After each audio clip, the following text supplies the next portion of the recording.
Terima kasih pemirsa, Anda kembali menyaksikan program pelaporan khusus KTT ke-43 ASEAN 2023. Kita ke informasi selanjutnya. Spons program atau program pendamping kepala negara merupakan salah satu rangkaian agenda dalam KTT ke-43 ASEAN. Acara yang digelar di Taman Mini Indonesia Indah pada Rabu pagi 6 September 2023 memiliki misi mengenalkan budaya Indonesia kepada dunia.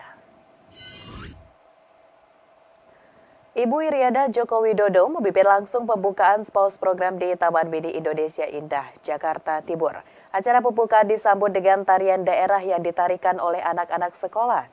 Tampil dengan kebaya bernuansa ungu bermotif bunga, Iriana Joko Widodo mengajak para ibu negara keliling Taman Mini Indonesia Indah dan menjamu para tamu dengan sarapan di panggung budaya yang terletak dekat Danau Archipelago. Jamuan makanan berlangsung di area terbuka sehingga para ibu negara dapat melihat langsung keindahan dari miniatur Pulau Indonesia.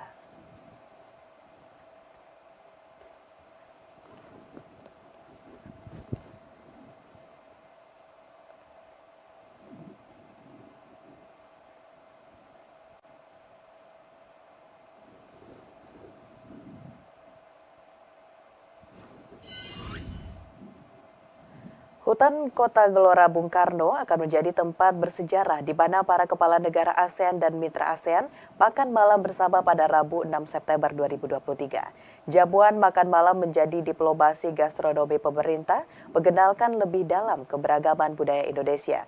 Tidak hanya itu pemirsa, jamuan makan malam ini juga akan menampilkan sejumlah atraksi yang menghibur dan memukau.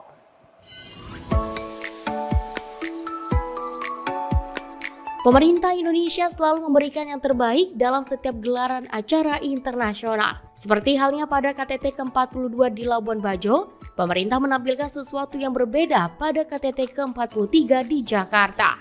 Hutan Kota Gelora Bung Karno menjadi lokasi acara penutup pertemuan kedua KTT ke-43 ASEAN. Hutan Kota GBK berada di tengah jantung ibu kota, tidak hanya terasa sejuk karena dikelilingi pepohonan rindang, namun mata akan dimanjakan dengan magisnya gemerlap lampu kota. Chef Degan Septuaji dan Chef Arnold Purnomo dipercaya sebagai chef utama yang memasak untuk kepala negara ASEAN dan mitra ASEAN.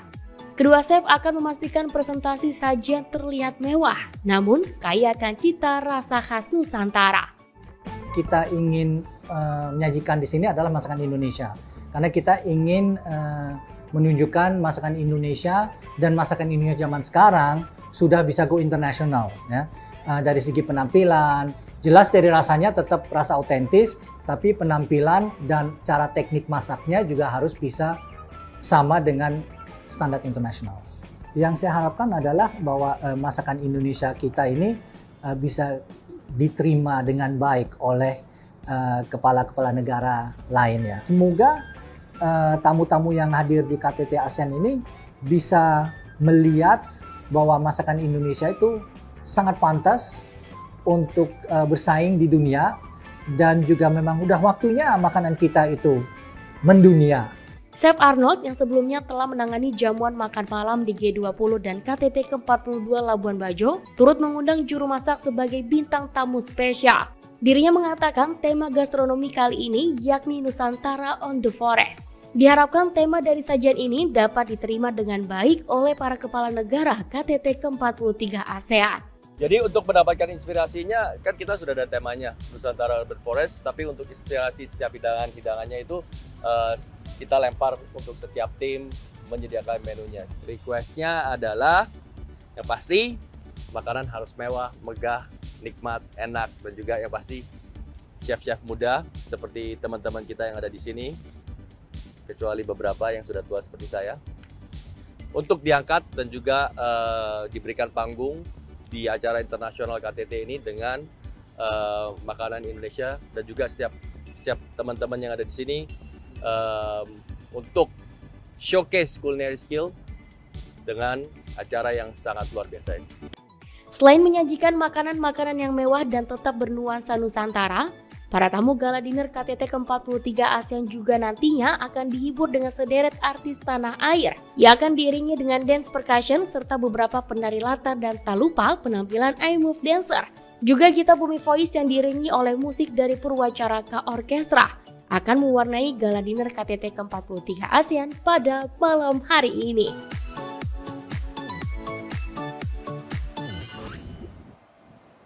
Pasukan pengawal presiden dan pasukan kehormatan memainkan peran vital dan krusial dalam setiap pertemuan kepala negara termasuk dalam KTT ke-43 ASEAN. Tapi pernahkah Anda bertanya pemirsa siapa dan apa saja tugas mereka?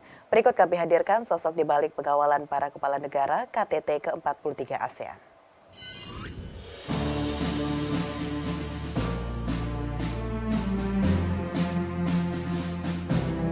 Pas Pampres, sebuah patch yang melekat di lengan pasukan kehormatan dan pengamanan kepala negara.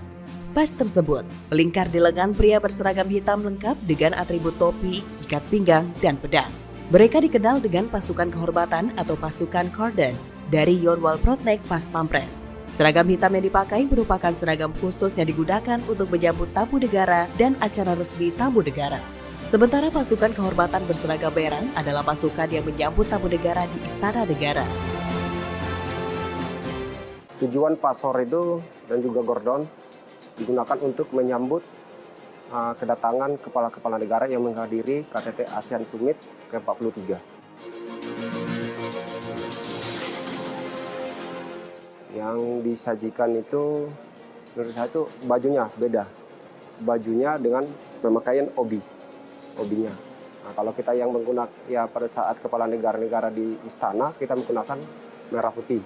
Jadi pada saat ASEAN ini kita sangat istimewa untuk menyambutnya menggunakan baju Pasor Gordon dan kemudian untuk baju hitam Gordon digunakan untuk gelar leader dan juga menyambut kepala negara pada saat kedatangan tamu negara. Kalau selama kita melaksanakan latihan kendalanya tidak ada, semuanya aman, lancar, dukungan juga lancar, semuanya aman terkendali. Selain pasukan kehormatan dari Yonwal Protnek, pasukan Pom Dam Jaya juga turut menjaga keamanan para kepala negara ASEAN. Pasukan ini memiliki ciri yang menonjol, yakni pakaian serba hitam, mobil serba hitam, dan motor besar hitam. Pengamanan kepala negara KTT ke-43 ASEAN menggunakan kendaraan listrik. Letkol CPM Raindi Sugito selaku Dansub Satgas Walmorpam VVIP mengatakan, sebanyak ratusan kendaraan listrik dikerahkan mengamankan para kepala negara ASEAN. Untuk standar pengamanan sendiri, Pak, kita siapkan standar tertinggi untuk pengamanan karena memang ada 30 kepala negara yang akan datang dan setingkatnya. Dan itu dipastikan kita menyiapkan dengan sungguh-sungguh dan melaksanakan kegiatan setiap hari, melaksanakan gladi dan juga berkoordinasi dengan satuan-satuan pengamanan wilayah untuk memastikan dalam ring 1, ring 2, dan ring 3 dipastikan aman.